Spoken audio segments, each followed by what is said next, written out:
Et salut à tous et soyez les bienvenus dans l'avant-match de la Tribune Olympienne. On est ensemble pour préparer ce OM Lyon. Je te dis Thomas, on ne dit pas Olympico, c'est interdit. À Non, la Tribune Olympienne, ce terme n'existe pas. Voilà. exactement. Voilà, je vomis ce terme pour être totalement précis.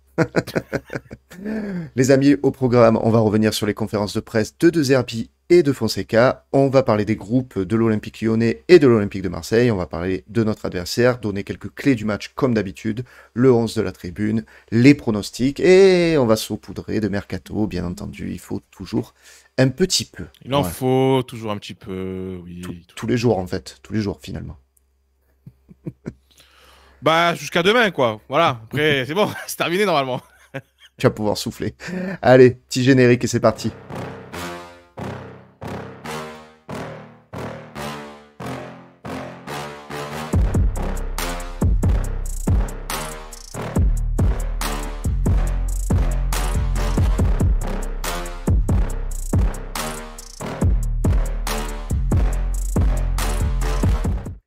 Allez les amis, c'est parti pour cet avant-match. On va tout de suite faire de la place et on va commencer avec donc la conférence de presse de Roberto De Zerbi qu'il a donnée en fin de semaine. Il a souligné l'importance d'avoir des joueurs fiers de jouer à l'Olympique de Marseille et de haut niveau. Petit message mercato quoi qui passe finalement. Oui, un petit message pour notamment Zaleski qui ne voulait pas venir à l'Olympique de Marseille. Donc voilà, il lance même un message aux prochaines recrues. C'est-à-dire que voilà, quand tu veux venir à l'Olympique de Marseille, ben voilà, il faut des joueurs qui soient fiers de venir. Bon, après, je pense qu'il y a aussi un message pour Gouiri, parce que Gouiri a l'air très très content de venir à l'Olympique de Marseille. Donc voilà. Et puis d'ailleurs, il en a parlé en disant que voilà, c'était une bonne recrue, avec un joueur, c'est un joueur polyvalent, il peut jouer comme avant-centre et sur tous les postes de l'attaque. Ça peut poser la question notamment sur peut-être un changement tactique, on verra. Mais voilà, en tout cas pour le mercato, il n'a pas dit non plus grand-chose parce que par exemple, l'information sur Dedic n'était pas encore sortie. Mm. Donc il en a pas parlé. Mais il a par contre dit que voilà, Benatia et Longoria travaillaient bien. Donc je pense que voilà, effectivement, il était déjà au courant évidemment du dossier d'Edic, qui était plutôt content de l'arrivée du Bosniaque. Eh ben, très bien. Ensuite, il a parlé donc du match à Nice, il est revenu dessus. Il avait dit qu'on n'avait pas bien joué, on aurait pu jouer pendant un moment et qu'on n'aurait pas marqué. Le sentiment qu'on a tous eu. Ouais, Et exactement. On sent que ça l'a agacé. Voilà, ils disent ce qui m'a énervé dans la deuxième mi-temps à Nice, c'est qu'on a attaqué sans ordre avec une espèce d'anarchie sur le terrain. Ouais, bah oui, très clairement. Très clairement, ça a été ça. On n'a pas senti de toute façon l'équipe vouloir rebondir. Ça s'est très mal goupillé. Et voilà, pas de ressort sur ce match. Donc voilà. Après, il jette pas tout évidemment parce que tu vois, par exemple, il dit qu'il pense que on est bien structuré au milieu de terrain. Donc il trouve que voilà, le milieu à 3 est très très bien et qu'il n'a pas forcément trop envie de bouger ça. Voilà, après, pour le reste, il a parlé notamment des absents, Kondogbia qui devrait réintégrer le groupe la semaine prochaine, Harit qui est en phase de réathlétisation comme d'habitude, Luis Felipe qui est en train de bien progresser. Il a dit, je sais pas, enfin, il a dit, je sais s'il sera titulaire ou pas, mais je vais pas vous le dire. Donc peut-être qu'il y aura une petite surprise ce soir, on verra. Moi, je pense pas. Je pense qu'il ne prendra pas le risque, mais on verra. Il a parlé de Greenwood aussi. C'est vrai, il a parlé de Greenwood en disant que notamment le père de Greenwood avait un rôle très important et qu'il était en très bonne relation avec lui. Donc, parce qu'une question a été posée notamment sur Greenwood, sur les hauts et les bas de Greenwood. Et il a dit qu'il y avait plus quand même de hauts que de bas. Il ne faut pas exagérer. Mais par contre, c'est vrai que voilà, c'est un garçon qui a besoin d'être encadré, mais ça, bon, on le sait, voilà. Il a parlé, voilà, de Rouli comme un leader total, donc c'est très bien. Il a défendu aussi un peu Jonathan Rowe, malgré les dernières petites rumeurs, là, un peu, qui sortent, comme quoi il pourrait éventuellement partir. Et d'ailleurs, petite info sur Jonathan Rowe, je ne sais pas si tu as eu le temps de l'avoir passé, il a reçu récemment un passeport jamaïcain. oui, ça y est, ça y est, ça y est. Du coup, Donc, on ça libère une place extra-communautaire, Eh ouais, c'est ce bien. qui, ce qui peut expliquer la rumeur Anselmino, dont on parlera après, mais qui est un Argentin, donc extra-communautaire. Donc voilà, ça peut expliquer aussi le fait qu'on puisse éventuellement le prendre. Ensuite, on a eu la conférence de Fonseca, mais qui était plus une conférence de présentation hein, du côté de l'Olympique lyonnais. Bon, il a parlé un petit peu du style tactique qu'il comptait développer, plus offensif, etc. Il a dit qu'ils sont déjà à la préparation pour le match face à l'OM au Vélodrome. Voilà, on est très motivé. On a commencé à préparer ce match dès aujourd'hui, au moment où il a donné la conférence. Même si on aura peu de temps, voilà, ce sera une belle rencontre. On n'a rien appris de spécial finalement. Non, non, mais après, bon, de toute façon, dans une conférence de présentation, il n'allait pas non plus dévoiler tout son plan tactique. Il a quand même dit que c'était un entraîneur de base, qui était un entraîneur de 4-2-3-1, ça on le sait. Mais il a montré par le passé qu'il pouvait jouer en 4-4-2. Donc, je pense il a plusieurs schémas en tête. Bon, quand on regarde un petit peu ce qui est prévu, en tout cas ce qui semble être prévu pour le match de ce soir, on part sur un 4-2-3-1. Je pense quand même qu'il va tenter de mettre en place quelque chose qu'il connaît et il va essayer de mettre les joueurs dans ce système-là. À très court terme, à mon avis, ce qu'il va vouloir faire. Après, il travaillera autre chose, sans doute. Mais en tout cas, ce qui est sûr, c'est qu'il sera présent dimanche et c'est quand même une donnée à prendre en compte. Il y a plusieurs données à prendre en compte psychologie du côté de Lyon dont on reparlera après parce que voilà, il y a plein de petites choses qui se passent de leur côté. Donc voilà, c'est intéressant à suivre. Ouais, ouais, ouais, carrément. Alors, on va afficher les groupes maintenant. On va parler des groupes de l'Olympique de Marseille pour commencer. Avec, pour cela, je vais utiliser le tweet du compte officiel de l'Olympique de Marseille qui a donné le groupe ce matin, au moment où on enregistre cette vidéo. Avec un groupe, comme on disait, quasiment au complet, mis à part de toute manière, toujours Kondogbia et Harit qui sont absents. On peut compter Meïté aussi, Ouais. mais bon, qui ne joue pas. Mais sinon, voilà, tout le monde est là. Gouiri arrive, donc est là pour le premier match. Il avait joué, de toute façon, le dernier match avec Rennes contre Monaco, donc logique de le voir là, hein, parce qu'il est bien, il est préparé. Donc voilà, non, il y a pas d'absent majeur, si ce n'est Kondogbia, qu'on peut quand même considérer comme peut-être le défenseur central axe gauche titulaire Ouais. au moment où on parle. Mais voilà, qui devrait revenir du coup, comme on a dit, la semaine prochaine. Côté lyonnais, vous le voyez à l'écran maintenant, le groupe de l'Olympique lyonnais, pareil, communiqué sur les réseaux officiels. Un seul absent à noter, Malik Fofana. Sinon, ils ont un groupe au complet aussi, les Lyonnais. Donc voilà, ça promet un match quand même avec deux équipes finalement, avec toutes leurs forces, hein, quasiment. Oui, alors après, quand même, l'absence de Malik Fofana, elle est importante, je trouve, Oui, quand oui, même. oui, bien sûr. Parce que c'est un joueur qui a beaucoup performé en début de saison, là, qui avait un espèce de petit creux, donc là, il s'est blessé. Mais du coup, c'est vrai que je pense que Malik Fofana aurait été un danger assez important, parce que très percutant, très vif. Donc c'est bien qu'il soit absent. Après, on va voir un petit peu les choix de Fonseca par rapport à son 11 de départ, mais en tout cas, voilà, c'est vrai que son absence est plutôt intéressante. Absence intéressante côté olympique lyonnais, évidemment. Maintenant, on va parler justement de notre adversaire. Notre adversaire, vous le voyez à l'écran, je vais l'afficher tout de suite. Au classement, ils sont un petit peu remontés, ça s'est resserré, puisque quand même, nous, on est égalité avec Monaco maintenant. On a perdu notre avance pour le moment. On est à les Lillois qui sont à 2 points, et Lyon qui est septième, qui a 30 points, qui peut viser une remontée sur les places européennes en obtenant un résultat au Vélodrome. Tout ce qu'on veut pas, évidemment. Nous, on voudrait quand même retrouver notre avance. Comment tu vois notre adversaire? Est-ce que justement tu parlais peut-être de l'aspect psychologique? Est-ce que c'est quelque chose sur lequel on peut compter sur ce match avec le changement d'entraîneur? Pardon, ça c'est les pronos. Avec le changement d'entraîneur, est-ce que il peut y avoir un petit quelque chose qui peut se passer sur ce match? Bah, de toute manière, ils vont en avoir besoin parce que leur dernière victoire remonte à Lyon-Montpellier, 1-0 contre Montpellier, hein, et qui date du 4 janvier. Ouais, Donc ça fait quasiment un mois qu'ils ne gagnent pas un match, hein. Ils ont enchaîné après avec que des matchs nuls et en comptant la défaite aussi en coupe de France, à Bourgoin-Jallieu. Donc voilà, ils sont sur 6 matchs sans victoire.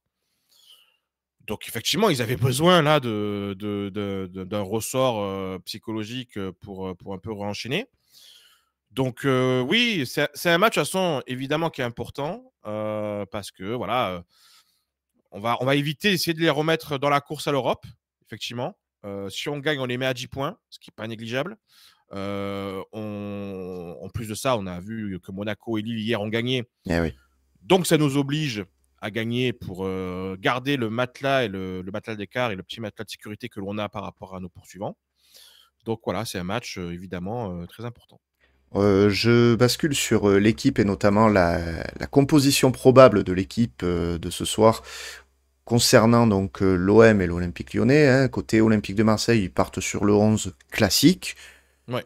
Et côté Olympique Lyonnais, évidemment, c'est un petit peu la même chose avec, on en parlait un petit peu avant de tourner la vidéo, il y a notamment Cherki qui pourrait peut-être jouer sa dernière rencontre à Lyon. Sans doute, parce il est sur le départ. Beaucoup de rumeurs autour de lui, de partir à l'Atalanta, ça s'est pas fait. Là, c'est Dortmund apparemment qui est très très chaud sur le dossier. Il faut savoir qu'il a il a une clause dans son contrat à 22 millions d'euros, donc ce qui est pas beaucoup finalement pour Cherki. Hein. Donc c'est pour ça qu'il y a des gros clubs, et notamment allemands, qui sont dessus. Donc il y a de grosses possibilités qu'il joue son dernier match à Lyon contre l'OM au Vélodrome. C'est une Voilà, des je vous clés laisse. du match, du coup, pour toi. Ben, ça le devient, je trouve. Je trouve que Cherki peut avoir un peu les clés du match parce que si Cherki se dit, bon, bah, allez, c'est mon dernier match avec mon club formateur, il peut avoir une motivation supplémentaire. Déjà que jouer Marseille, c'est une motivation. Mais alors là, je pense que si c'est dans sa tête que c'est son dernier match, Mm. attention à ce côté-là. Un grand Ryan Cherki, c'est un joueur qui est irrégulier, mais s'il est vraiment dans un bon jour, il peut faire très très mal. Après, quand on voit la composition qui est proposée par l'équipe, donc on part sur un 4-2-3-1, comme on a dit avec Fonseca, voilà, sans doute qui va aller sur ça. Et du coup, avec un Tolisso en numéro 10, moi ça m'intrigue un petit peu. Ouais. Un milieu Matic qui était annoncé sur le départ, qui semble peut-être être relancé par Fonseca. Verretou, évidemment, le retour de Jordan Verretou. Jordan, qui va revenir, qui va revenir au Vélodrome. On verra d'ailleurs un petit peu l'accueil qu'il va avoir. Mais Verretou, logique aussi que Fonseca compte sur lui. Hein. C'est un garçon Ouais. qu'il a connu à l'AS Roma. Donc, ça peut être un des éléments clés. La défense, intéressant de voir un peu la défense de Lyon parce que je m'attendais peut-être à voir Khaled Takar. Bah non, en fait, non. Remplaçant, a priori, ouais. A priori, non. Ce sera plutôt Clinton Mata qui de base plutôt latéral d'ailleurs. Kumbedji aussi, Tagliafico. Ils ont quand même changé pas mal leur équipe finalement par rapport aux 11 qu'ils ont fait jeudi dernier parce qu'ils ont joué jeudi contre Ludogorets en Coupe d'Europe. Donc voilà, Lacazette était sur le banc. Enfin voilà. Donc finalement, ils ont pas mal fait tourner. Et donc, on aura une équipe pas trop, on va dire, entamée physiquement, je pense, qui va nous affronter ce soir. Ouais, ouais, complètement. Alors, on va bien entendu donner nos clés du match côté olympien, hein, puisque on a beaucoup parlé des Lyonnais. Maintenant, on va parler un petit peu plus de l'Olympique de Marseille. Qu'est-ce que tu verrais, toi, comme clé de ce match, au-delà de la maîtrise de Cherki? Ben, retrouver, on va dire, une dynamique et surtout un allant offensif.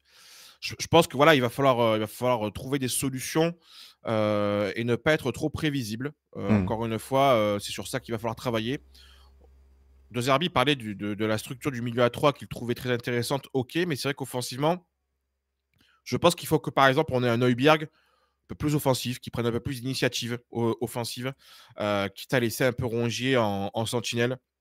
J'aimerais en fait arrêter de voir notamment cette ligne de 2, la Rongier-Højbjerg alignée, Au et même plutôt niveau, avoir un ouais. Højbjerg un peu plus haut sur le terrain, Hmm. histoire d'apporter un peu plus de danger, parce que je pense qu'on en a besoin. Et puis nos pistons qui vont devoir réagir. Luis Enrique a fait sans doute son pire match contre Nice, donc là on attend une réaction. Et quant à Merlin, qui est clairement en danger par rapport à son poste de titulaire à l'avenir, Ouais. je pense qu'il a une réponse à apporter. Il a parlé dans la presse, il a parlé dans l'équipe, il a fait une longue interview dans l'équipe. Vous savez ce que j'en pense des joueurs qui parlent avant les grands matchs. Donc, j'attends un grand Quentin Merlin pour me faire taire. Ah ben, je suis d'accord avec toi. Après, voilà, je m'en suis noté deux trois moi, de clés du match. C'est vrai que l'utilisation vraiment de la profondeur et de la vitesse, pour moi, ça va être essentiel face à l'Olympique Lyonnais. Parce qu'ils ont une défense qui, globalement, est plutôt lente par rapport à d'autres équipes. Même si ça reste une bonne défense, il n'y a pas de souci. Mais voilà, je trouve qu'il y a l'utilisation de Mopé qu'il faut vraiment revoir. Il faut que Mopé arrive à se projeter beaucoup plus devant, qu'il arrête de redescendre autant dans le cœur du jeu. Parce que sur les dernières vidéos, les dernières émissions qu'on a pu faire, les débriefs, on le voyait à chaque fois, c'était loin d'être le joueur le plus haut sur le terrain. Et moi, ça m'embête, ça, parce que du coup, ça fait que ta ligne d'attaque, elle est beaucoup trop basse. Et pour aller chercher les Lyonnais dans la profondeur et utiliser la vitesse de Greenwood ou d'autres joueurs tels que Enrique, par exemple, il faut arriver à avoir un point d'appui beaucoup plus haut. Donc j'espère que Mopé, on arrivera à le trouver un peu mieux, à l'utiliser un peu mieux. Après, je me suis noté... Pardon, vas-y. Non, non, mais je suis d'accord. Après, j'ai un doute sur le fait que Mopé soit ce jour-là. Mais oui, il faudrait qu'il prenne un peu plus la profondeur. Qu'il soit, au lieu d'être un point d'appui au milieu de terrain lyonnais, qu'il soit plutôt un point d'appui dans la défense centrale lyonnaise. Ouais, Voilà. Il faut qu'il évolue un cran plus haut parce qu'on en a besoin. c'est clair. Ensuite, je me suis noté le rôle de Balerdi, parce que Balerdi, on s'aperçoit que il est tout le temps, généralement, au marquage à la culotte, on va dire, de l'attaquant principal de l'équipe adverse. Eh ben, il n'a pas été contre Nice. On a vu ce que ça a donné, puisque Guessant était, pour le coup, attribué, on va dire, à, à Brassier. On a vu ce que ça a donné. Je pense que Balerdi va avoir un rôle de marquage crucial ce soir, quand il va devoir tenir la casette, notamment. Et Et puis il va falloir faire attention à ce duel-là, quoi. puis il a une revanche à prendre hein, quand on repense au match Exactement, aller. j'allais rebondir sur ça, ouais. Voilà, quand on repense au match aller et la casette qui lui a quand même fait bien à l'envers en l'espace de 5 minutes, c'est le. Alors, moi, j'allais en parler après, mais je pense que c'est le duel dans le match. Ça va être le duel Lacazette-Balerdi. Bien sûr. Les deux capitaines, il va falloir que Balerdi Il faut qu'il nous montre qu'il a prenne grandi, sa... qu'il est plus malin. Ouais, puis qu'il prenne sa revanche, tout simplement. Voilà, alors attention, hein, on le sait, hein, Balerdi, si c'est un peu trop excité, ça peut partir dans tous les sens. Donc, il va falloir bien le cadrer. Il va falloir que, notamment, Højbjerg et Rongier et même Rouli le cadre mentalement. Il ne faut pas qu'il parte dans tous les sens. J'ai quand même aussi une autre clé dans ce match. Moi, j'ai une petite inquiétude, encore une fois. Je reviens juste par rapport à Cherki. On voit que sur son côté, ça sera Merlin et Cornelius. Ouais. Ça me fait un peu peur. Voilà, attention. ça, c'est le danger, moi, principal que je vois. À moins que Noama soit plutôt les droits et Cherki côté gauche. Et là, ça m'arrangerait d'ailleurs un peu plus, je trouve. Même si Noama est très rapide aussi. Mais voilà, Cornelius aussi, point d'interrogation par rapport au garçon, parce qu'il a été clairement mis de côté pour Brassier. Brassier, depuis, est parti. Donc, on va voir comment Cornelius va réagir. Eh ben, écoute, on va regarder ces duels avec beaucoup d'attention ce soir, évidemment. On va basculer sur le 11 de la tribune rapidement, parce que, les amis, vous allez voir que le 11, on n'a pas pris de risque particulier. On est parti sur le 11 type, hein, tout simplement. Voilà. Oui, en fait, on est parti sur le 11 type parce que je pense que déjà, Luis Felipe, moi, ça me paraît peut-être pas le bon match pour le lancer. Ouais, je suis Voilà. d'accord. À la limite, qu'il rentre en cours de match, pourquoi pas. Mais qu'il puisse démarrer sur un match contre Lyon, moi, je trouve ça un poil risqué. Ouais. Mais De Zerbi a laissé planer le suspense, donc on verra. Et puis le deuxième point, c'est évidemment Amine Gouiri, que je ne mets pas titulaire. De toute façon, ce qui est ressorti là des médias, c'est que De Zerbi compte le faire démarrer sur le banc. Il a eu qu'un seul entraînement collectif, donc voilà. Mais par contre, un Gouiri qui rentre à la 60e, je pense que c'est largement possible. Et puis surtout, il joue contre son club formateur. Donc, petite aussi motivation supplémentaire. Voilà, on espère. On espère. Et puis, on le sait, moi j'ai déjà dit, mais alors ce sera un cas un peu différent parce qu'il va faire que 30 minutes. Mais en gros, le premier match quand même de ton attaquant que tu as acheté plus de 20 millions d'euros au Vélodrome, c'est toujours important de Ouais. bien démarrer au Vélodrome. On a déjà vu par le passé avec Vitinha et Wai comment c'était mal passé pour eux, leur premier match au Vélodrome. Donc voilà, il faut que la rentrée d'Amine Gouiri soit une rentrée positive. Complètement. Et d'ailleurs, on en parle dans les pronostics, du coup, hein, puisque vous les voyez à l'écran. On va terminer avec les pronos de la tribune. Le prono sérieux, OM ou nul, et les deux équipes marquent, 1,96. Ça va. Bon, Ouais, ça me paraît, j'allais dire facile. Non, parce que quand même pas. non, mais il faut quand même se dire une chose, c'est que Lyon. Moi j'ai vu les cotes aujourd'hui proposées par Paris Sport. Mm. Je trouve que la cote de l'OM est quand même très très basse. Elle est à 2. Je crois Ouais, qu'elle est un peu 2. plus de 2. Elle est un peu plus de 2. Je vois un match quand même plus équilibré, même si la dynamique de Lyon, comme on l'a dit, n'est pas bonne. Je vois une cote un peu plus équilibrée. Et voilà. Donc, c'est pour ça que je suis parti sur OM au nul et les deux équipes marquent, parce qu'effectivement, il y a quand même deux attaques qui fonctionnent bien. Mhm. Donc, je pense quand même que on va avoir les deux équipes qui marquent et le côté supporter qui me dit que j'ai pas envie de perdre contre Lyon. Voilà. Bien sûr, évidemment. Le prono fun. Alors, on n'a pas la cote, étant donné qu'elle n'est pas encore sortie. Et il faut voir en live, hein, parce que là, c'est un conseil vraiment jouer en live, du coup. Gouiri buteur. Oui, oui, en fait, je pars du principe et je pense donc que Guiri va être sur le banc. Je pense qu'il va rentrer. Je pense qu'il va rentrer au plus tôt à la mi-temps si Mopé est nul. Sinon, il va rentrer, je pense, aux alentours de la 60e. Je pense que c'est une cote à prendre en live. Dès qu'il Hmm. rentre, à mon avis, la cote, elle est généralement pour les remplaçants quand ils rentrent aux alentours de 5-6. Voilà. Pour peu qu'en plus le scénario, peut-être qu'on soit mené, etc. Voilà. Donc, avoir le scénario. Franchement, je crois beaucoup au fait que Amine Gouiri puisse être décisif sur ce match et puisse marquer pour son premier match au Vélodrome contre Lyon. Ça serait Voilà, beau. je pense qu'il y a plein de choses qui sont réunies pour que ça puisse fonctionner. Ah ben écoute, on va essayer, on va voir si on peut placer ce petit pari fun au travers du match. Les amis, vous le voyez avec Parion Sport en ligne, n'oubliez pas, vous avez toujours la possibilité de bénéficier d'un bonus de 15 euros offert sans dépôt à l'inscription, plus jusqu'à 80 euros de bonus sur vos premiers paris. Donc n'hésitez pas, utilisez le petit lien d'affiliation qu'il y a en dessous de la vidéo. Et n'oubliez pas les amis, vous le voyez, hein, les paris sportifs sont interdits aux personnes mineures. N'oubliez pas, c'est risqué. Ne pariez pas l'intégralité sur un doublé sur penalty de l'Olympique de Marseille. Hein, le livret A de Mémé, on va éviter de le poser dessus. Non, Voilà, ça, risque pas. Hein. risque pas. C'est qui l'arbitre d'ailleurs, je ne sais plus. Ah, je sais plus, tiens, moi non plus. Voilà, tu me poses une colle. Voilà, voilà, voilà, on s'est posé une colle, je sais plus.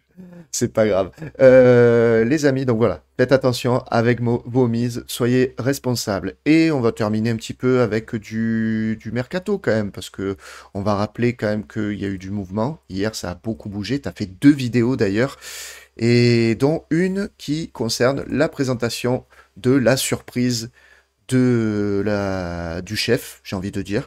Ah La bah le surprise sous-marin. au poste de latéral, le sous-marin, Amar Dedic, qui est arrivé à l'Olympique de Marseille. Donc, les amis, on vous met le lien juste au-dessus, là, de l'autre côté, voilà, de l'autre côté. On vous met le lien pour vous pouvoir regarder la vidéo de Thomas et Alex qui parlent donc de notre nouvelle recrue. Et je te laisse en toucher 2 mots, du coup. Oui, bah, ça a été de toute façon le gros sous-marin d'hier. Voilà, il en fallait un, c'était celui-là. Donc voilà, bah, écoute, Amar Dedic, piston polyvalent, joueur très offensif, piston droit quand même de base, hein, qui peut jouer à gauche, mais ça reste un vrai piston droit, qui a fait pas mal de stats en tant que piston droit. Il vient de Salzbourg. C'est un prêt payant de 1,5 million avec une option d'achat à 10 millions d'euros. S'il joue la moitié des matchs, s'il joue 50% des matchs, elle sera automatique, cette option d'achat. Voilà, il est une valeur transfert marque à 15 millions d'euros. C'est plutôt un joli coup sur le papier. Voilà, dans la vidéo qu'on a fait avec Alex hier soir, on en parle un peu plus en détail. On a fait des comparaisons notamment avec Luis Enrique et Quentin Merlin pour voir un peu la différence qu'on va avoir avec ce joueur, ce qu'il va pouvoir nous apporter. Donc, je vous invite vraiment à aller la voir parce que c'est très intéressant. Et d'ailleurs, je remercie déjà tous les gens qui ont vu la vidéo parce qu'elle a très bien fonctionné. Donc, voilà, n'hésitez pas, en plus de l'avant-match, d'aller voir la vidéo. On a essayé vraiment de décortiquer le joueur et de voir un petit peu ce qu'il va pouvoir nous apporter. Ouais, complètement. Donc, allez-y, allez-y. Allez voir cette vidéo, les amis. Bah, écoutez, on a terminé avec cet avant-match. Il nous reste juste à vous souhaiter un bon dimanche, à vous souhaiter un très bon match. Allez l'OM, évidemment. Et on Évidemment. espère demain faire un débrief d'une magnifique victoire de l'Olympique de Marseille avec un invité de marque. Thomas, je te laisse l'annoncer du coup. Alors, depuis le début des vidéos, je ne le dis pas. Voilà, je Ah, laisse la surprise. Mais je dis juste un truc, il va vous plaire. ah, bah, bien sûr. C'est obligé. Il va te plaire, toi. Ah, bah oui, j'adore, évidemment. Voilà, donc il va vous plaire, vous allez voir. Non, non, on l'annoncera demain. Voilà, demain, on l'annoncera. Très, très bel invité. Allez les amis, on se dit à demain. Passez tous un excellent fin de week-end et allez l'OM. Ciao tout le Ciao, monde. ciao.